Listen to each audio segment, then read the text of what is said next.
You're listening to Skeptoid. I'm Brian Dunning from Skeptoid.com. Frequent listener feedback. Today we're going to go through a few pieces of Skeptoid feedback that represent a lot of common misconceptions about how science is done and how knowledge is advanced. Often when I have a conversation with someone, they'll express faulty logic, such as, ghosts or aliens must be real because there was an anomaly. Or, I know something must be true because it happened to me or to a friend. Or just having a fundamental misunderstanding of some science. Today we've got emails that cover each of these bases, and I'll give my responses to each. Like a lot of people, Steve from Redmond, Washington, has the whole burden of proof concept backwards. Generally speaking, in science, the burden of proof lies on the party making a conclusion that moves away from the null hypothesis. For example, in the question of alien visitation of Earth, the null hypothesis is that no strong evidence exists either for or against. If you assert that Earth definitely has not been visited, then you bear as much of a burden as does the person who asserts that Earth has been visited. Steve wrote in regarding the episode on the megalithic structures at Pumapunku, calling out my conclusion that there's no reason to introduce anyone other than the Tiwanaku for their construction projects. The stonework shows evidence of precision machining and repetitive craftsmanship unlike any other site, and this cannot be ignored the way you have. Further, many of the carved stones are reportedly diorite and granite, exceedingly hard materials. Are you asserting that a culture barely out of the Stone Age was capable of carving stone with a near diamond-like hardness with this level of precision with primitive tools? If so, kindly explain how. Debunking rumors requires you prove that such a thing is possible. You cannot simply hand-wave and say, maybe they found a way. You must scientifically show a methodology. If you cannot present a solution using their level of technology, you have debunked nothing. Steve's made a number of errors. To begin with, there's no diorite or granite at Pumapunku, despite a lot of paranormalists promoting this statement to make the carving seem more impressive than it really was. Pumapunku is almost all clay and rubble, with facing stones of sandstone and a bit of andesite. It is very well carved, but it's hardly unlike any other site. Pumapunku is not nearly as impressive as a number of other sites from the ancient world, such as the Greek Parthenon, the Palace of Darius at Persepolis, and the Udayagiri caves in India. I did not ignore this in the episode at all. In fact, I made these specific comparisons. But his biggest error was in saying that my discussion failed because the burden of proof was on me. The null hypothesis of Pumapunku is that it is exactly what it appears to be, and what all the historical and archaeological accounts show it to be, a city of the Tiwanaku culture, dating from about the year 500. We do not need to be able to prove which of the many possible stone-cutting techniques was used in order to observe that the stone cutting was indeed accomplished. It's right there. The null hypothesis need not be complete in every detail. It still remains the null hypothesis. We'd love to know which techniques they used, but they simply didn't leave enough evidence. If there were any observations from Pumapunku that are irreconcilable with our knowledge of ancient peoples, for example, if the stones were indeed impossible to carve or too heavy to move, then that would change the null hypothesis. In that case, saying that Pumapunku was built by the Tiwanaku would be the extraordinary claim. But this isn't the case. There simply isn't anything there that is unexpected or surprising to archaeologists. Pumapunku is very beautifully done, but it's hardly the only case of human beings doing high-quality or difficult work. Jarek from Kettering, Ohio, wrote in about my episode on Stalin's human-ape hybrids, which studied whether or not the Soviets ever actually tried to create such hybrid creatures like the popular urban legend claims. Like a lot of people, Jarek has made a value judgment based on faulty knowledge. Because of the ear mouse, there has been a huge public backlash against any type of research mixing human and animal genes. Lots of states have passed laws banning human-animal hybrids. This might be a good topic to do an episode on. Scientists have lost public support on this issue and are now viewed as mad and unethical, and for once, I agree with that assessment. Jerex is a fairly common misunderstanding of technology. The ear mouse he refers to was an experiment in growing replacement cartilage performed in 1995. A strain of lab mouse was used that was immunocompromised, meaning that, among other traits, it would not reject foreign tissue. A biodegradable structure, in the shape of an ear, was placed under the mouse's skin and was seeded with bovine cartilage cells. The idea was to see if the cartilage would grow, and it did, potentially showing that it may be possible to grow human transplant tissue the same way. There was no genetic connection between the mouse and the cells in the ear structure.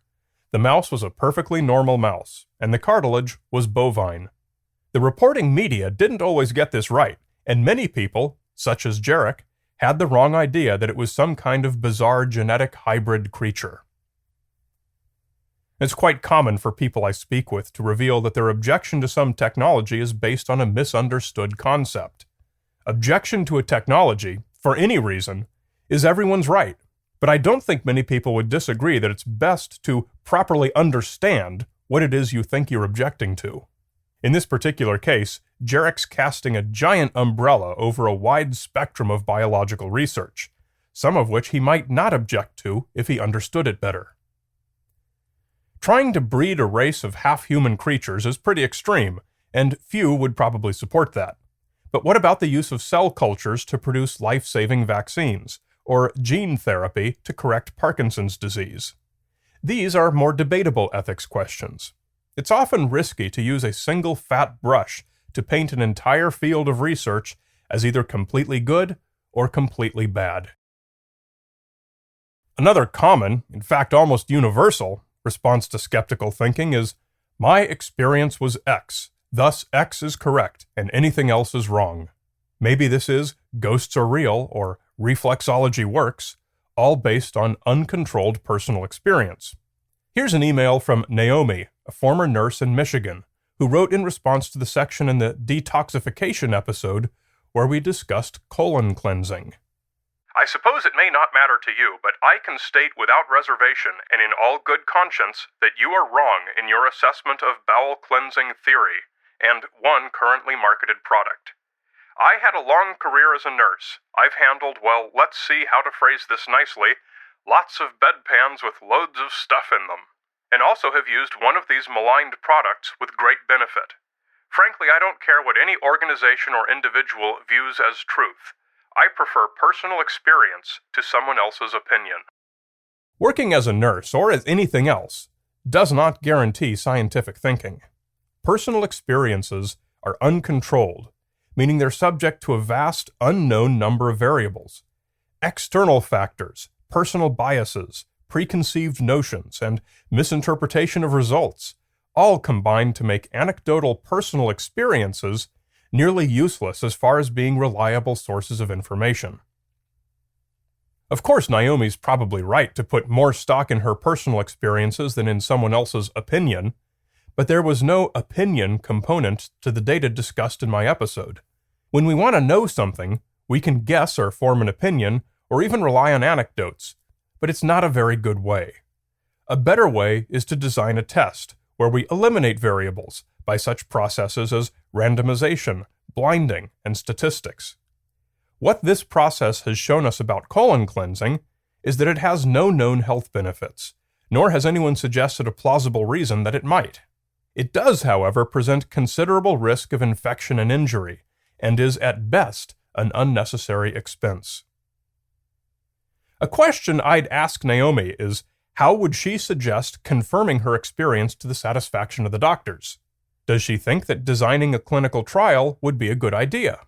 If she agrees, then it's easy to direct her to the literature that shows her experience has failed to be replicated once controls were applied to remove the variables that were present during her experience. If she doesn't agree that testing is an appropriate way to improve knowledge, and many alt-med proponents think this way, I'd remind her that virtually everything she depends on for transportation, communication, and even eating is the result of research and testing. Finally, here's an email that demonstrates the tendency of some true believers to cling to a desired conclusion, or to ignore or misrepresent any information they come across that contradicts it.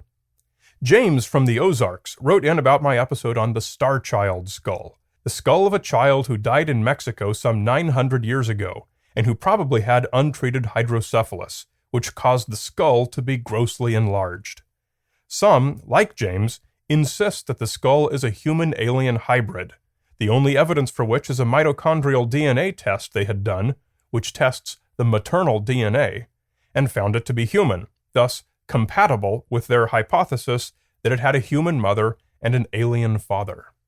This article is full of inconsistent information bordering on outright lies. Current DNA analysis of the Star Child skull shows that the mother was human, but the father's DNA came back as no known species. The nuclear DNA was placed against those of known species in a database of millions of known species, and there was no match. None. You should actually do research and get current findings before you make yourselves the authority on something you know nothing about. The literature does not contain any record of a test such as James describes, nor any need for one. There was one other DNA test done, which looked for certain sequences unique to humans. It was indeed human, and in fact had both X and Y chromosomes. We know from the mitochondrial DNA test that its mother was an American Indian, and the fact that it also had a Y chromosome, which is passed from the father, that it had a father with a Y chromosome, and who was able to breed with a human woman. This is not consistent with James's understanding. James has either not read the Star Child literature, the same thing he accuses me of, or he was not able to understand it and so morphed it in his own mind to conform to his desired conclusion that the skull is alien, or is deliberately disdainful of it. All three are possible, and all three show James to be ideologically motivated to insist upon the alien explanation. With some people, you just have to move on.